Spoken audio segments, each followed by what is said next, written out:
This article content Part 1 Forbidden Archaeology, Origins of Man, YouTube video Part 2 The Origins of Man, by Rich Anders Part 3 The Literal Creation of Mankind at the Hands of You-Know-Who Adnamid Sense 160 by 600_orange Then God said, Let us make man in our image, after our likeness. So God created man in his own image. In the image of God he created him, male and female he created them. Genesis chapter 12,627 Part 1. The Mysterious Origins of Man, Rewriting Human History video. It's Indiana Jones meets the X-Files in this intriguing program that tackles the age-old question, where did we come from? Fascinating viewing. Highly recommended. Michael Rogers, Library Journal. The creators of the Emmy Award-winning Mystery of the Sphinx present a revolutionary new film that examines one of our greatest mysteries, man's origins. Hosted by Charlton Heston, this film challenges what we are being taught about human evolution and the rise of early civilization. A new breed of scientific investigators present startling evidence that the academic community has quietly ignored. Includes the facts about this amazing mystery and a fascinating series of spellbinding interviews with researchers, scientists, and the best-known, most credible authorities in the world today.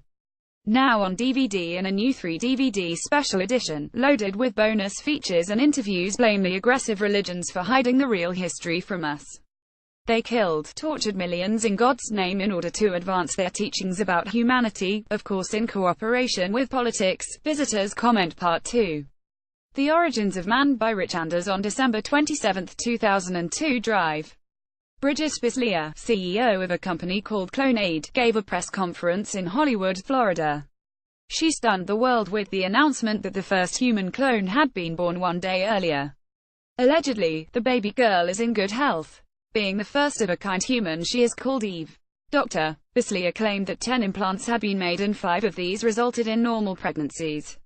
4 more births were due in January and early February. The announcement stirred up instant controversy and opposition from just about everybody.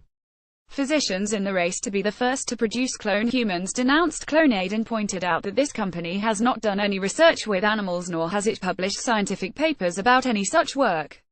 In view of the fact that the cloned sheep Betsy was the first positive result in 268 tries, they were stunned that from 10 implants 5 would result in normal pregnancies.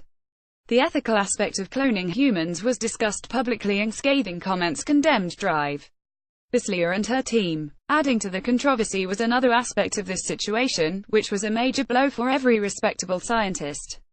Dr. Bislier has close ties to the Raelians, a group, which in Canada has been granted status as a religion. Allegedly, this cult has more than 80,000 followers worldwide. The founder and leader of the group, Claude Varillon, calls himself Rael, hence the name Raelians. He claims that in 1973 he had an encounter with extraterrestrials. The extraterrestrials told Rael that humans originate from clones produced by aliens tens of thousands of years ago and deeded on this planet. They also told him that the time had come to produce human clones again. As Rael told on CNN the same day, the plan was to first impregnate women with their own clone and have the fetus be carried through a normal pregnancy, resulting in a normal birth. The clone children then would go through a normal childhood until they reached maturity at 18 years of age. In the second stage, in biogenetic laboratories, human clones would be produced who had an accelerated growth rate not only before but also and especially after coming to life.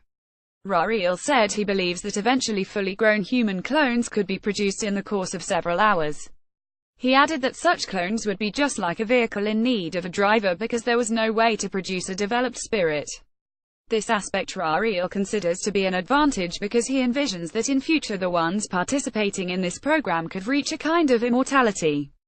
When a human reaches old age and/or is near death, Hesh would order a clone. Once this clone is fully grown, his mind would be transferred to the clone. When the clone reaches the stage that his body becomes obsolete, another clone will be produced and the mind will be transferred again. And this is supposed to go on and on. There is an important aspect to this scenario, which neither Rael nor anyone else mentioned. What if the clones could receive not only the minds of the donors of the cells they were produced from? What if the clones could receive the minds of extraterrestrials as well? Could this planet be threatened by an invasion of alien body snatchers? Could aliens be directing and guiding the work of Creat in order to establish a foothold on this planet? On December 30, 2002, in an interview with ABC Drive Bislia mentioned that the birth of this clone baby was the culmination of 25 years of research. This puts the start of this cloning project at about 5 years after the encounter with aliens Rariel allegedly had. 5 years seems a reasonable timeframe for preparing laboratories and getting the scientists qualified to do this kind of work. A 50% success rate as claimed by Dr. Bislia is far higher than any other fertilization method in use now. Clearly, this situation needs to be watched very carefully. Modern man appeared out of nowhere about 45,000 years ago. There is no biological link to other hominids that lived on this planet. About 30,000 years ago, the Neanderthals disappeared from the fossil record. B941 Nobody knows exactly when and where modern man originated. B1003 Suddenly, 5,500 years ago in 5 locations known as the cradles of civilization, development of farming, husbandry and cities began. Religion was implemented everywhere and a political and economic structure assured the advance of civilization. A mere 1,000 years later, the Egyptians built pyramids we would have a hard time to erect even with the means of present-day technology. Compounding the mystery of man's sudden appearance with no links to this world's past is the immense variety of racial features. It is inconceivable that in a mere 45,000 years the many races populating this planet could have originated from natural selection and from influences of climate and local conditions. White man has been living in Africa and the Americas for hundreds of years. Blacks and other persons with colored skins like Arabs or Indians have been living in northern latitudes of America and Europe for hundreds of years. Not the slightest change in skin color or ethnic traits has been noticed. Anthropologists try very hard to research and to explain this situation, but their efforts produced only theories that are woefully inadequate. There are several main groups of humans: the Asians, the Red Indians of the Americas, the Arabs, and the people of Indo-European origin. These groups vary dramatically amongst themselves, most of all the Indo-Europeans. Therefore, we'll deal with this group because it provides the most fascinating insight into the origins of man. On February 2, 1786, Sir William Jones addressed the Asian Society in Calcutta. He presented the startling news that a far-flung family of Indo-European languages points to a common origin of many peoples previously thought to have originated from very diverse backgrounds.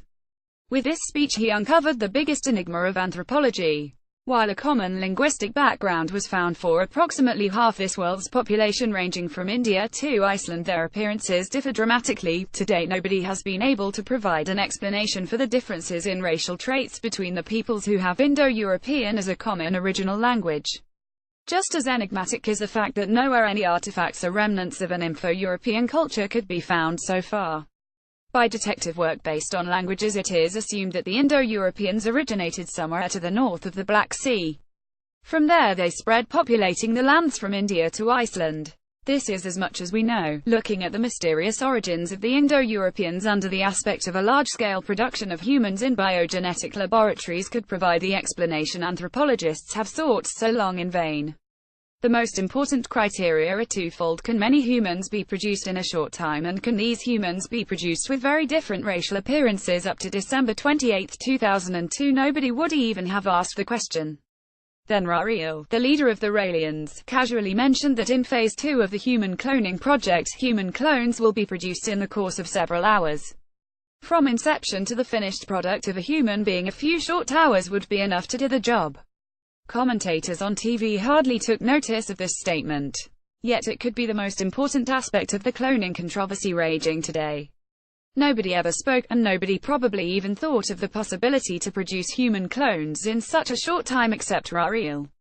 So where does he get the idea that this would be possible? If his claim of contacts with extraterrestrials is true, the source of this information is obvious. Then it is also obvious that the claim that humankind originated from clones could be true. Then it also could be true that several thousand years ago a major production facility north of the Black Sea produced wave after wave of genetically customized humans, who then were sent all over the lands. The dark-skinned humans were sent to areas with a very hot climate. The white-skinned humans were sent to the lands in the north with a cold climate. For climates in between, humans were produced with varying shades of skin colors. Assuming that contacts with extraterrestrials did indeed take place, and assuming that the aliens told the truth about humans descending from clones, there should be reports from ancient times referring to the production of humans by superior beings.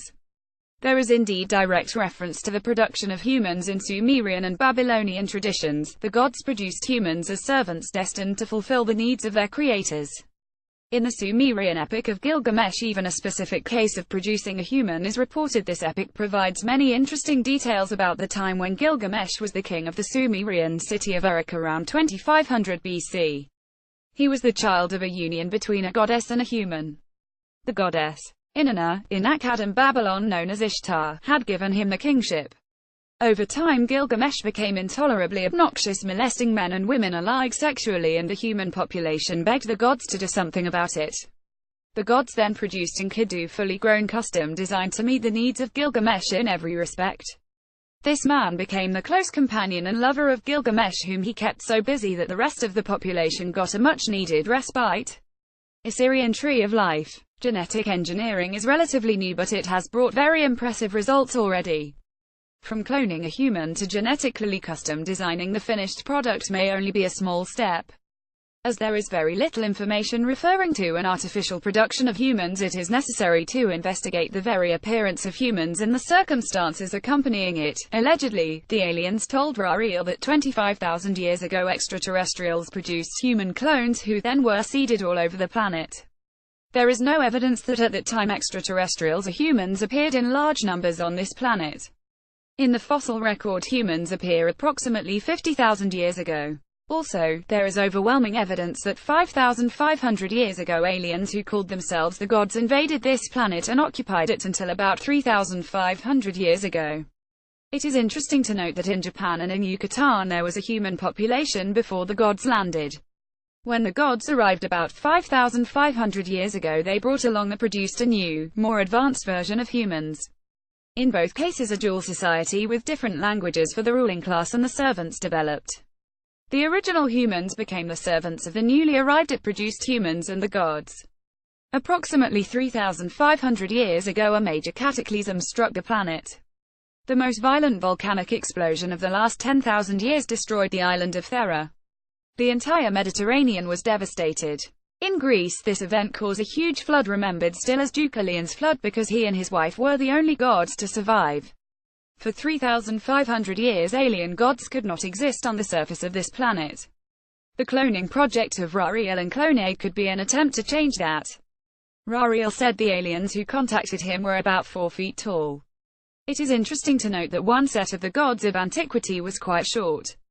There are pictures and statues of gods and goddesses, and they all showed common traits the world over. The gods were not only short 3 to 4 feet. They all had extremely short bent legs, large misshapen heads, and usually were very ugly.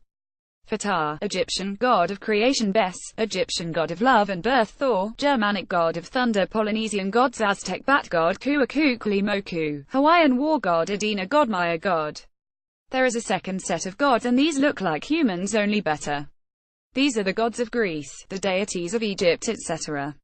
The solution to this mystery lies in Egypt, because the good-looking gods there were called deities and they ranked below the gods. In mythologies of the Near and Middle East as well as Greece, the younger generation of gods fought the older generation of gods and defeated them. We know the names of the older generation of gods, and they are the dwarf gods. We know the names of the younger generation of gods, and they are the good-looking ones that are like humans. They are the ones who had relationships with humans, and it is known that all over the ancient world children were born from unions between gods and goddesses and humans. It is not conceivable that the older generation of gods could be the biological parents of the younger generation of gods deities. The difference in appearance is too big. Conclusion: the first generation of gods produced the second generation of gods deities as clones of themselves. As reported in mythologies throughout the Middle East and Greece, at some point of time the second generation rebelled against the first generation, their producers, and assumed all the power. Zeus became the supreme Greek god and Amun became the supreme Egyptian god. The deities assumed god status and became the gods of mythology. In view of the above, one must consider the possibility that this cloning project of Rariel and Clonaid could be the preparation for an invasion of this planet by aliens who were here before. This leads to the question, why don't these aliens not simply land as they did 5,500 years ago when astronauts began space flights? Initially, they came back disoriented and dizzy. The Russians installed magnetic resonance systems in their space station to simulate the electromagnetic field of the planet. For whatever reason, it seems obvious that the aliens cannot tolerate the present electromagnetic field because there are no reports of aliens landing and staying here for any extended period of time other than in ancient times. This obstacle could be overcome by producing cloned humans who are used to the electromagnetic field of this planet and transferring alien spiritual energies into these beings. Whatever the implications, Ariel and Clonaid's activities need to be closely watched. Ethical and moral considerations are much less of a concern than the possibility of an alien invasion via human clones produced to give ill-intentioned extraterrestrials a foothold on our planet. Copyright Rich Anders. Reproduction of any kind in part or whole only with the author's written approval. About Rich Anders. Rich Anders was born and raised in Austria. He attended Rollins College in Florida and graduated from the University of Vienna. Rich Anders spent 15 years in various executive positions. Then he visited the Virgin Islands and stayed. The Caribbean proved to be the right setting for writing his books. Rich Anders may be contacted at email. Protected Part 3. The Literal Creation of Mankind at the Hands of You-Know-Who by Lloyd Pye. In 1905, a 25-year-old patent clerk named Albert Einstein demolished the 200-year-old certainty that Isaac Newton knew all there was to know about basic physics. In a technical paper only a few pages long, Einstein sent a huge part of his current reality to his story's dustbin, where it found good company with thousands of other discards large and small. In 1905, though, Newton's discard was about as large as the bin would hold. Now another grander old certainty hovers over her story's dustbin, and it seems only a matter of time before some new Einstein writes the few pages or many pages that will bring it down and relegate it to history. And, as was the case in 1905, every expert in the world laughs heartily at any suggestion that their certainty could be struck down. Yet if facts are any yardstick, which should always be the case but frequently isn't, Charles Darwin's theory of evolution by natural selection is moving toward extinction. Please note this: not everyone who challenges evolution is automatically a creationist. Darwinists love to tar all opponents with that brush because so much of creationist dogma is absurd. Creationists mulishly exclude themselves from serious consideration by refusing to give up fatally flawed parts of their argument, such as the literal interpretation of 6 days of creation. Of course, some have tried to take a more reasonable stance, but those few can't be heard over the ranting of the many who refuse. Recently a new group has entered the fray, much better educated than typical creationists. This group has devised a theory called intelligent design, which has a wealth of scientifically established facts on its side. The ideas, though, give away their creationist roots by insisting that because life at its most basic level is so incredibly and irreducibly complex, it could never have simply come into being, as Darwinists insist. Actually, the life somehow assembled itself out of organic molecules. Dogma is every bit as absurd as the everything was created in 6 days dogma, which the ideas understand and exploit. But they also suggest that everything came into existence at the hands of a god or by means of outside intervention, which makes clear how they're betting. Outside intervention is a transparent euphemism for, with apologies to J.K. Rowling, which to Darwinists, creationists, and IDAs alike is the most absurd suggestion of all. Yet it can be shown that has the widest array of facts on its side and, in the end, has the best chance of being proved correct. Virtually every scientist worth their doctorate will insist that somehow, someway, a form of evolution is at the heart of all life forms and processes on Earth. By evolution they mean the entire panoply of possible interpretations that might explain how, over vast stretches of time, simple organisms can transform themselves into more complex organisms. That broad definition gives science as a whole a great deal of room to bob and weave its way toward the truth about evolution, which is ostensibly its goal. However, among individual scientists that same broadness of coverage means nobody has a lock on the truth, which opens them up to a withering array of internecine squabbles. In Darwin's case, those squabbles were initially muted. Rightly or wrongly, his theory served a much higher purpose than merely challenging the way science thought about life's processes. It provided something every scientist desperately needed: a strong counter to the intellectual nonsense pouring from pulpits in every church, synagogue, and mosque in the world. Since well before Charles Darwin was born, men of science knew full well that God did not create the earth or anything else in the universe in 6 literal days. but to assert that publicly invited the same kind of censure that erupts today onto anyone who dares to openly challenge evolution. Dogma is dogma in any generation. Darwin's honeymoon with his scientific peers was relatively brief. It lasted only as long as they needed to understand that all he had really provided was the outline of a forest of an idea, one that only in broad terms seemed to account for life's stunningly wide array. His forest lacked enough verifiable trees. Even so, once the overarching concept was crystallized as natural selection, the term survival of the fittest was coined to explain it to laymen. When the majority of the public became convinced that evolution was a legitimate alternative to creationism, the scientific gloves came off.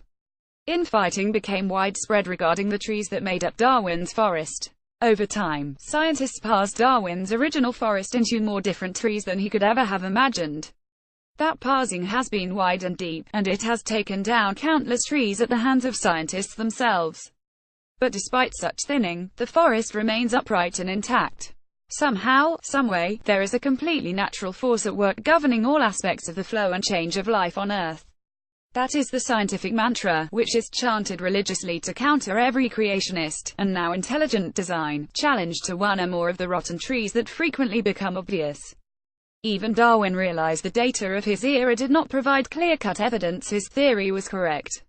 Especially troubling was the absence of transitional species in the fossil record. Those were needed to prove that over vast amounts of time species did in fact gradually transform into other, higher species. So right out of the chute the theory of evolution was on the defensive regarding one of its cornerstones, and more than 140 years later there are still no clear-cut transitional species apparent in the fossil record. Because this is the most vulnerable part of Darwin's theory, creationists attack it relentlessly, which has forced scientists to periodically put forth a series of candidates to try to take the heat off. Unfortunately for them, in every case those missing links have been shown to be outright fakes and frauds. An excellent account is found in Icons of Evolution by Jonathan Wells Regnery, 2000. But scientists are not deterred by such exposure of their shenanigans. They feel justified because, they insist, not enough time has passed for them to find what they need in a grossly incomplete fossil record. The truth is that some lengthy fossil timelines are missing, but many more are well accounted for. Those have been thoroughly examined in the past 140-plus years, to no avail.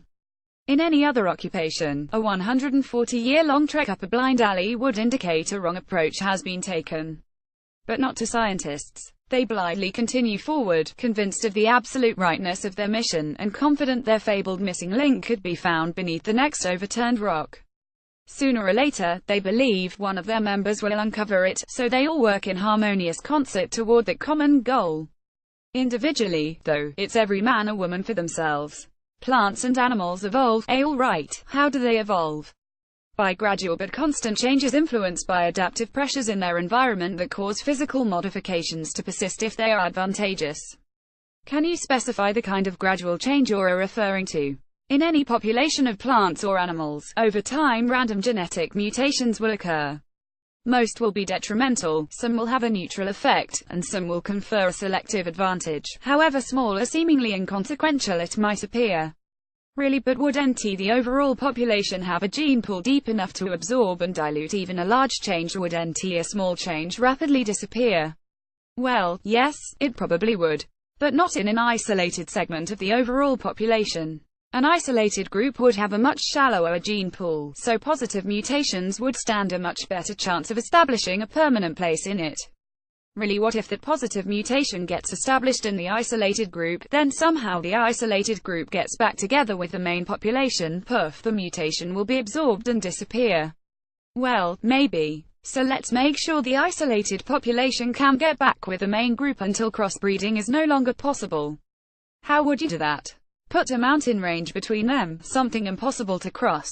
If it's impossible to cross, how did the isolated group get there in the first place? If you're asking me just how isolated is isolated, let me ask you what kind of mutations were you talking about being absorbed? Small, absolutely random changes in base pairs at the gene level. Really, why not at the chromosome level? Would change at the base pair level be entirely too small to create any significant change? Would a mutation almost have to be at the chromosome level to be noticeable? Who says change at that level would probably be too much, something the organism couldn't tolerate? Maybe we're putting too much emphasis on mutations. Right, what about environmental pressures? What if a species suddenly found itself having to survive in a significantly changed environment? One where its members must adapt to the new circumstances or die out. Exactly how would they adapt? Could they just will themselves to grow thicker fur or stronger muscles or larger size? That sounds like mutations have to play a part. Mutations, alright, how do they play a part? This game of intellectual thrust and parry goes on constantly at levels of minutiae that boggle an average mind. Traditional Darwinists are one-upped by neo-Darwinists at every turn. Quantum evolutionists refashion the work of those who support the theory of peripheral isolates. Mathematicians model mutation rates and selective forces, which biologists do not trust. Geneticists have little use for paleontologists, who return the favor in spades, pun intended. Cytogenetics labors to find a niche alongside genetics proper. Population geneticists utilize mathematical models that challenge paleontologists and systematists. Sociobiologists and evolutionary psychologists struggle to make room for their ideas. All perform a cerebral dance of elegant form and exquisite symmetry. Their dance is, ironically, evolution writ large. Throughout science as a process. New bits of data are put forth to a peer group. The new data are discussed, written about, criticized, written about again, criticized some more. This is gradualism at work, shaping, reshaping, and reshaping again if necessary, until the new data can comfortably fit into the current paradigm in any field, whatever it is. This is necessary to make it conform as closely as possible to every concerned scientist's current way of thinking. To do it any other way is to invite prompt rejection under a fusillade of withering criticism. This system of excruciating peer review is how independent thinkers among scientists have always been kept in line. Darwin was an outsider until he barged into the club by sheer, overpowering brilliance. Patent Clark Einstein did the same. On the other hand, Alfred Wegener was the German meteorologist who figured out plate tectonics in 1915. Because he dared to bruise the egos of authorities outside his own field, he saw his brilliant discovery buried under spiteful criticism that held it down for 50 years. Every scientist in the game knows how it is played, and very few dare to challenge its rules. The restrictions on scientists are severe, but for a very good reason. They work at the leading edges of knowledge, from where the view can be anything from confusing to downright terrifying. Among those who study the processes of life on Earth, they must cope with the knowledge that a surprising number of species have no business being here. In some cases they can't even be here. Yet they are, for better or worse, and those worst-case examples must be hidden or at least obscured from the general public. But no matter how often facts are twisted, data are concealed, or reality is denied, the truth is out there. There are two basic forms of plants and animals, wild and domesticated.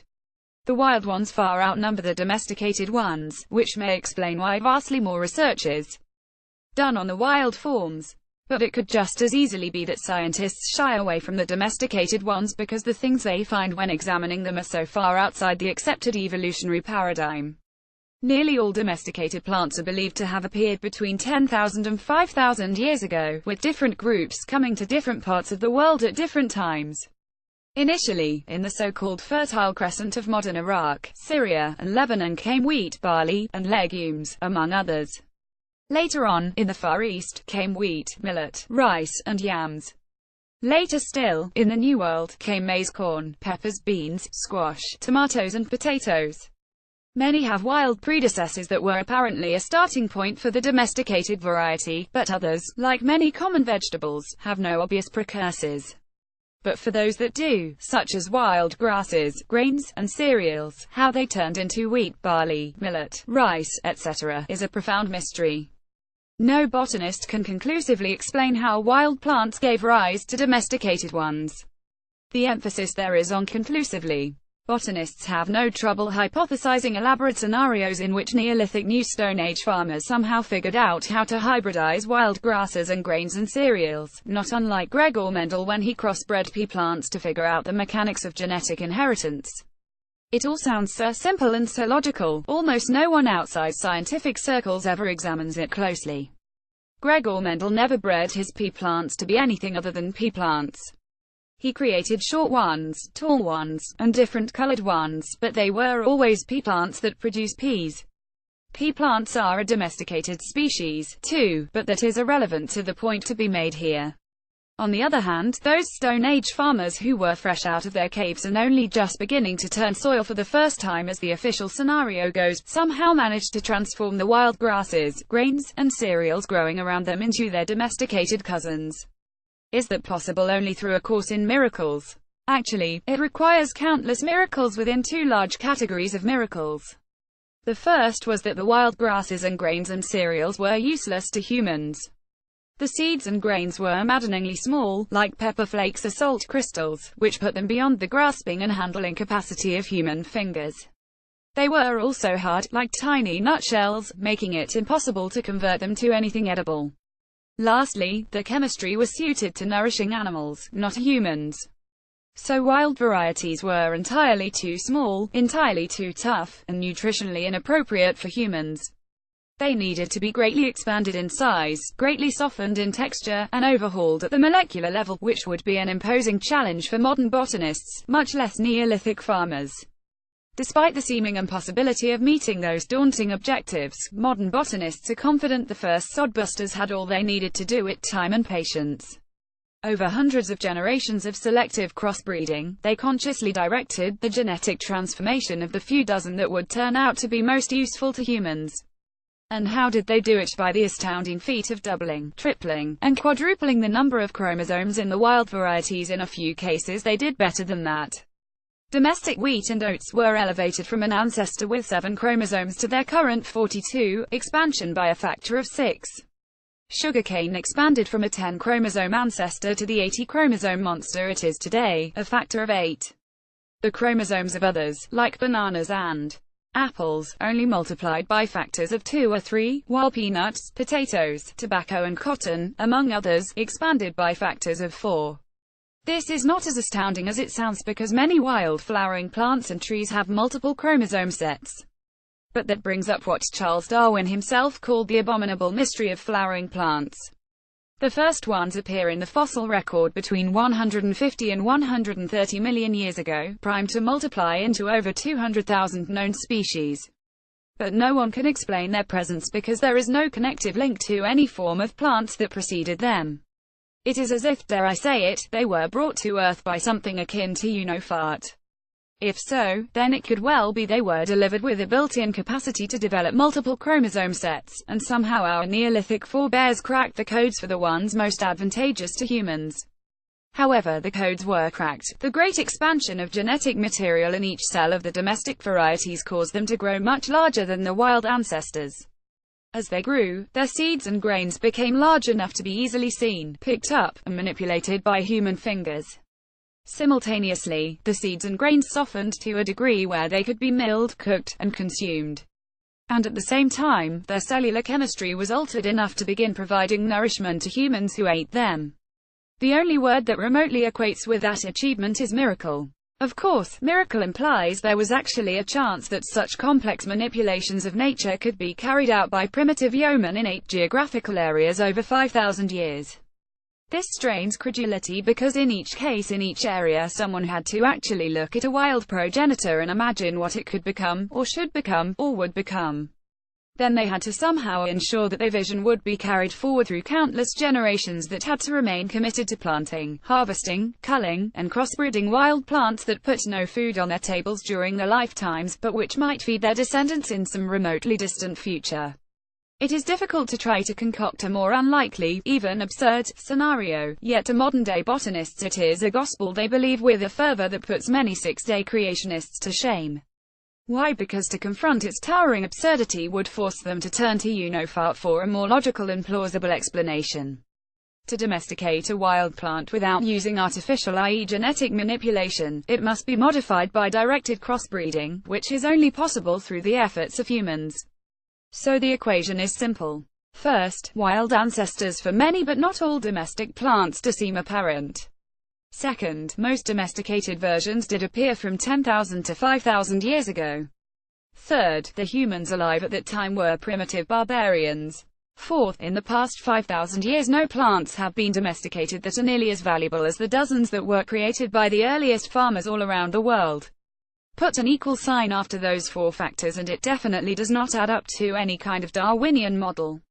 Botanists know they have a serious problem here, but all they can suggest is that it simply had to have occurred by natural means because no other intervention, by God or you-know-what, can be considered under any circumstances.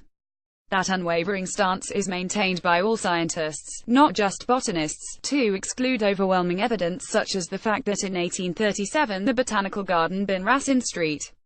Petersburg, Russia, began concerted attempts to cultivate wild rye into a new form of domestication. They are still trying because the rye has lost none of its wild traits, especially the fragility of its stalk, and its small grain.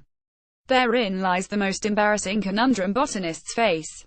To domesticate a wild grass like rye, or any wild grain or cereal, which was done time and again by our Neolithic forebears, two imposing hurdles must be cleared. These are the problems of archeizes and glooms, which I discuss in my book, Everything You Know Is Wrong. Book 1, Human Origins, pgs. 283,285. Glooms are botany's name for husks, the thin covers of seeds and grains that must be removed before humans can digest them. Archeizes are the tiny stems that attach seeds and grains to their stalks. While growing, glooms and archeizes are strong and durable, so rain won't knock the seeds and grains off their stalks. At maturity they become so brittle that a breeze will shatter them and release their cargo to propagate. Such a high degree of brittleness makes it impossible to harvest wild plants because every grain or seed would be knocked loose during the harvesting process. So in addition to enlarging and softening and nutritionally altering the seeds and grains of dozens of wild plants, the earliest farmers had to also figure out how to finely adjust the brittleness of every plant's glooms and archeizes. That adjustment was of extremely daunting complexity, perhaps more complex than the transformational process itself. The archeizes had to be toughened enough to hold seeds and grains to their stalks during harvesting, yet remain brittle enough to be easily collected by human effort during what has come to be known as threshing. Likewise, the glooms had to be made tough enough to withstand harvesting after full ripeness was achieved, yet still be brittle enough to shatter during the threshing process. And, here's the kicker, each wild plant's glooms and archeizes required completely different degrees of adjustment, and the final amount of each adjustment had to be perfectly precise. In short, there is not a snowball's chance this happened as botanists claim it did. As with plants, animal domestication followed a pattern of development that extended 10,000 to 5,000 years ago. It also started in the Fertile Crescent, with the Big Four of cattle, sheep, goats, and pigs, among others. Later, in the Far East, came ducks, chickens, and water buffalo, among others. Later still, in the New World, came llamas and vicuña. This process was not simplified by expanding the number of chromosomes. All animals, wild and domesticated, are diploid, which means they have two sets of chromosomes, one from each parent. The number of chromosomes varies as widely as in plants. Humans have 46, but there are always only two sets. Humans have 23 in each. The only tools available to Neolithic herdsmen were those available to farming kinsmen: time and patience. By the same crossbreeding techniques apparently utilized by farmers, wild animals were selectively bred for generation after generation until enough gradual modifications accumulated to create domesticated versions of wild ancestors. As with plants, this process required anywhere from hundreds to thousands of years in each case, and was also accomplished dozens of times in widely separated areas around the globe. Once again, we face the problem of trying to imagine those first herdsmen with enough vision to imagine a final model, to start the breeding process during their own lifetimes, and to have it carried out over centuries until the final model was achieved. This was much trickier than simply figuring out which animals had a strong pack or herding instinct that would eventually allow humans to take over as leaders of the herd or pack. For example, it took serious cojones to decide to bring a wolf cub into a campsite with the intention of teaching it to kill and eat selectively, and to earn its keep by barking at intruders adult wolves rarely bark. And who could look at the massive, fearsome, ill-tempered aurochs and visualize a much smaller, much more amiable cow? Even if somebody could have visualized it, how could they have hoped to accomplish it? An aurochs calf, or a wolf cub for that matter, carefully and lovingly raised by human parents, would still grow up to be a full-bodied adult with hardwired adult instincts. However it was done, it wasn't by crossbreeding. Entire suites of genes must be modified to change the physical characteristics of animals. In an interesting counterpoint to wild and domesticated plants, domesticated animals are usually smaller than the wild progenitors. But with animals something more, something ineffable, must be changed to alter their basic natures from wild to docile. To accomplish it remains beyond modern abilities, so attributing such capacity to Neolithic humans is an insult to our intelligence. All examples of plant and animal domestication are incredible in their own right, but perhaps the most incredible is the cheetah. There is no question it was one of the first tamed animals, with a history stretching back to early Egypt, India, and China. As with all such examples, it could only have been created through selective breeding by Neolithic hunters, gatherers, or early farmers. One of those three must get the credit. The cheetah is the most easily tamed and trained of all the big cats. No reports are on record of a cheetah killing a human. It seems specifically created for high speeds, with an aerodynamically designed head and body. Its skeleton is lighter than other big cats, its legs are long and slim, like the legs of a greyhound. Its heart, lungs, kidneys, and nasal passages are enlarged, allowing its breathing to jump from 60 per minute at rest to 150 bpm during a chase. Its top speed is 70 miles per hour, while a thoroughbred tops out at around 38 miles per hour. Nothing on a savanna can outrun it. It can be outlasted, but not outrun. Cheetahs are unique because they combine physical traits of two distinctly different animal families, dogs and cats. They belong to the family of cats, but they look like long-legged dogs. They sit and hunt like dogs. They can only partially retract their claws, like dogs, instead of cats. Their paws are thick and hard like dogs. They contract diseases that only dogs suffer from. The light-colored fur on their body is like the fur of a short-haired dog. However, to climb trees they use the first claw on their front paws in the same way that cats do. In addition to their dog-only diseases, they also get cat-only ones. And the black spots on their bodies are, inexplicably, the texture of cat's fur. There is something even more inexplicable about cheetahs. Genetic tests have been done on them, and the surprising result was that in the 50 specimens tested, they were all, every one, genetically identical with all the others. This means the skin or internal organs of any of the thousands of cheetahs in the world could be switched with the organs of any other cheetah and not be rejected. The only other place such physical homogeneity is seen is in rats and other animals that have been genetically altered in labs. Cue the music from the Twilight Zone. Cheetahs stand apart, of course, but all domesticated animals have traits that are not explainable in terms that stand up to rigorous scientific scrutiny. Rather than deal with the embarrassment of confronting such issues, scientists studiously ignore them and, as with the mysteries of domesticated plants, explain them away as best they can. For the cheetah, they insist it simply cannot be some kind of weird genetic hybrid between cats and dogs, even though the evidence points squarely in that direction. And why? Because that, too, would move cheetahs into the forbidden zone occupied by you-know-fart. The problem of the cheetah's genetic uniformity is explained by something now known as the bottleneck effect. What it presumes is that the wild cheetah population, which must have been as genetically diverse as its long history indicates, at some recent point in time went into a very steep population decline that left only a few breeding pairs alive. From that decimation until now they have all shared the same restricted gene pool. Unfortunately, there is no record of any extinction events that would selectively remove cheetahs and leave every other big cat to develop its expected genetic variation. So for as unlikely as it seems, the bottleneck theory is accepted as another scientific gospel. Here it is appropriate to remind scientists of Carl Sagan's famous riposte when dealing with their reviled pseudoscience: extraordinary claims require extraordinary evidence. It seems apparent that Sagan learned that process in-house. It also leads us, finally, to a discussion of humans, who are so genetically recent that we, too, have been forced into one of those bottleneck effects that attempt to explain away the cheetah. Like all plants and animals, whether wild or domesticated, humans are supposed to be the product of slight, gradual improvements to countless generations spawned by vastly more primitive forebears. This was firmly believed by all scientists in the 1980s, when a group of geneticists decided to try to establish a more accurate date for when humans and chimps split from their presumed common ancestor. Paleontologists used fossilized bones to establish a timeline that indicated the split came between 5 and 8 million years ago.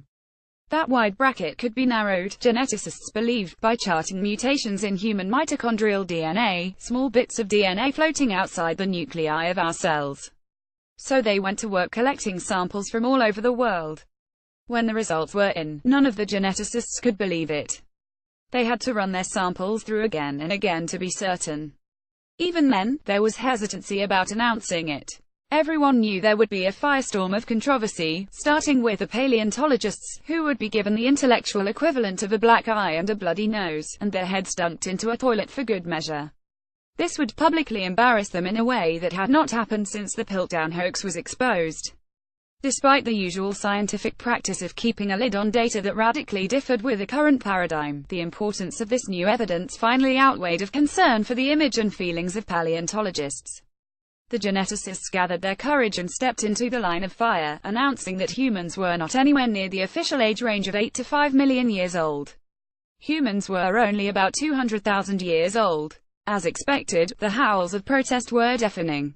Time and much more testing of mitochondrial DNA and male chromosomes now make it beyond doubt that the geneticists were correct. And the paleontologists have come to accept it because geneticists were able to squeeze humans through the same kind of bottleneck effect they used to try to ameliorate the mystery of cheetahs.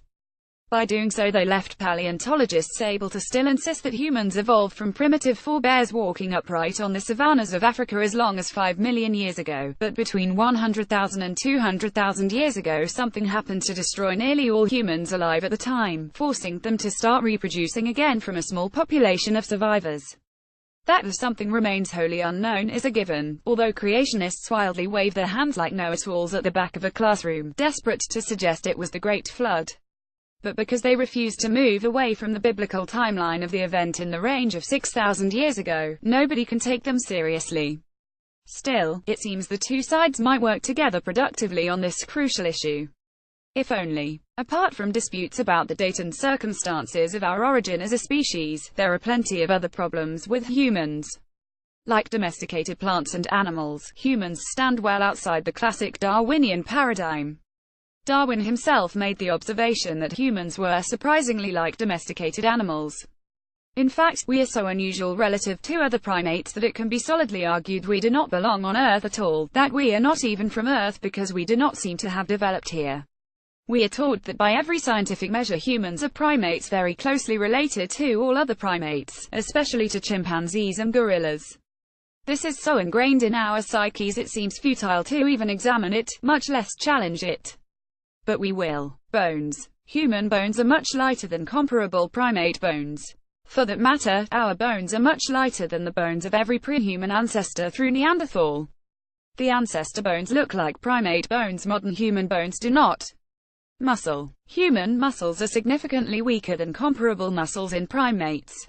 Pound for pound, we are 5 to 10 times weaker than any other primate. Any pet monkey is evidence of that.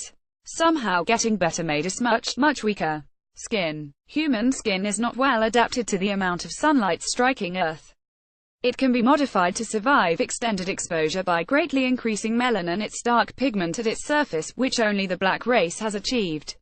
All others must cover themselves with clothing a frequent shade of both, or sicken from radiation poisoning. Body hair. Primates need not worry about direct exposure to sunlight because they are covered from head to toe in a distinctive pattern of long body hair. Because they are quadrupeds, move on all fours, the thickest is on their back, the thinnest on the chest and abdomen. Humans have lost the aliva pelt, and we have completely switched our area of thickness to the chest and abdomen while wearing the thin part on our backs. Fat. Humans have 10 times as many fat cells attached to the underside of their skin as primates. If a primate is wounded by a gash or tear in the skin, when the bleeding stops, the wound's edges lay flat near each other and can quickly close the wound by a process called contracture. In humans, the fat layer is so thick that it pushes up through wounds and makes contracture difficult if not impossible. Also, contrary to propaganda to try to explain this oddity, the fat under human skin does not compensate for the body hair we have lost. Only in water is its insulating capacity useful. In air it is minimal at best. Head hair. All primates have head hair that grows to a certain length and stops. Human head hair grows to such lengths that it could be dangerous in a primitive situation. Thus, we have been forced to cut our head hair since we became a species, which might account for the sharp flakes of stones that are considered primitive hominid tools. Fingernails, toenails. All primates have fingernails and toenails that grow to a certain length and then stop, never needing paring. Human fingernails and toenails have always needed paring. Again, maybe those stone tools were not for butchering animals. Skulls. The human skull is nothing like the primate skull. There is hardly any fair morphological comparison to be made apart from the general parts being the same. Their design and assembly are so radically different as to make attempts at comparison useless. Brains. The comparison here is even more radical because human brains are so vastly different. To say improved or superior is unfair and not germane because primate brains work perfectly well for what primates have to do to live and reproduce. Locomotion. The comparison here is easily as wide as the comparison of brains and skulls. Humans are bipedal, primates are quadrupeds. That says more than enough. Speech. Human throats are completely redesigned relative to primates. The larynx has dropped to a much lower position so humans can break typical primate sounds into the tiny pieces of sound by modulation that have come to be human speech. Sex. Primate females have estrous cycles and are sexually receptive only at special times. Human females have no estrous cycle in the primate sense. They are continually receptive to sex. Unless, of course, they have the proverbial headache. Chromosomes. This is the most inexplicable difference of all. Primates have 48 chromosomes.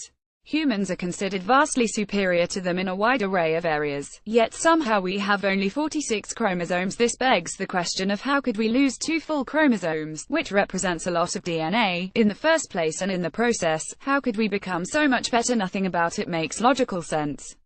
Genetic disorders. As with all wild animals, plants, too, primates have relatively few genetic disorders spread throughout their gene pools. Albinism is one that is common to many animal groups, as well as humans. But albinism does not stop an animal with it from growing up and passing the gene for it into the gene pool. Mostly, though, serious defects are quickly weeded out in the wild. Often parents or others in a group will do the job swiftly and surely.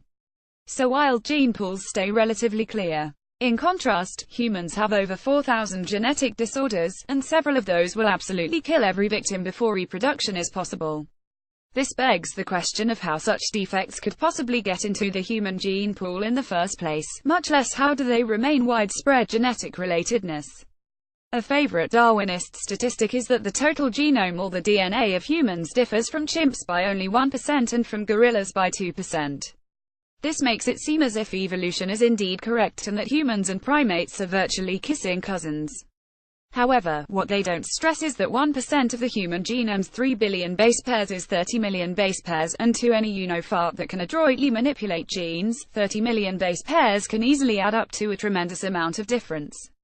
Everything else, the above, are the larger categories at issue in the discrepancies between primates and humans. There are dozens more listed as subcategories below, one or more of these.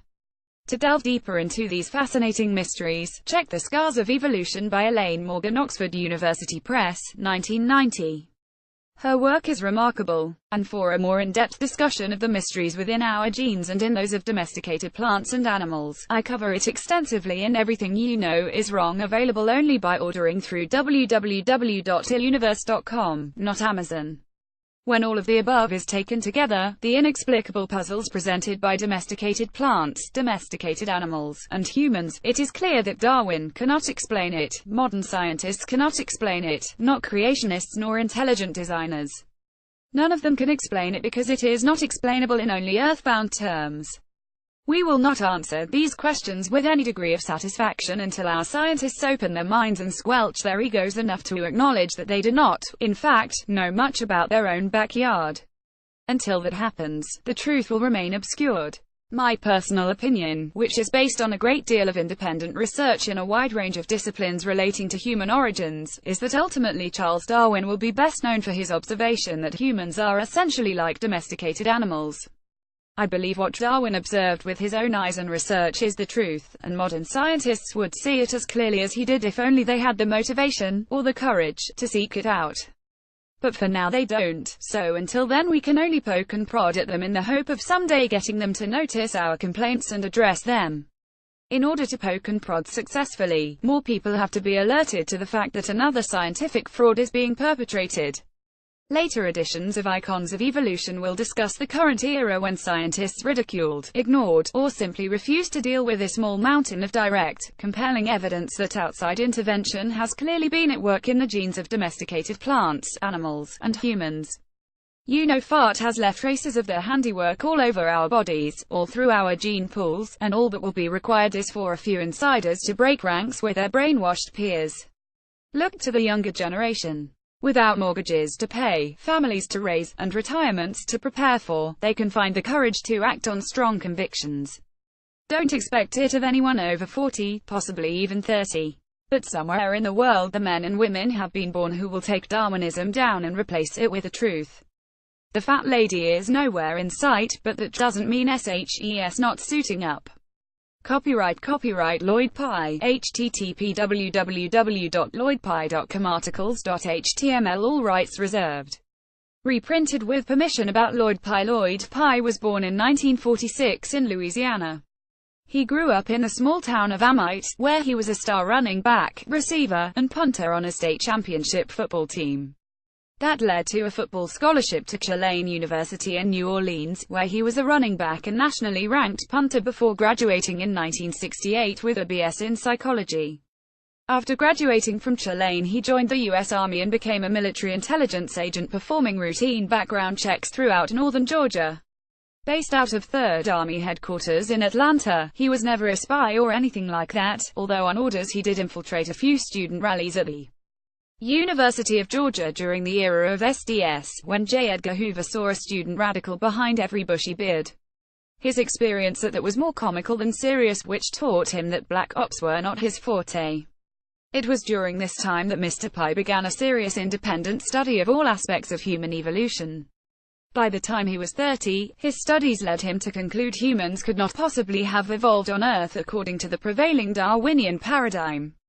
By the time he was 40, he could convincingly illustrate his belief by comparing skeletons in the so-called pre-human fossil record with those reported to belong to the world's 4 basic types of hominoids: Bigfoot, Sasquatch, the abominable snowman Yeti, and 2 other types Westerners know next to nothing about: Almas and Agogwas. Although Mr. Pye's research had convinced him that humans did not evolve on Earth, he had no idea where we might have come from, so he undertook an extended search for an answer. At the same time, he was attempting to establish himself as a novelist and scriptwriter. His first novel was published in 1977, his next a decade later, in between which he lived and worked in the hinterlands of Hollywood, achieving a few modest successes before finally accepting that he was temperamentally unsuited to the Hollywood lifestyle.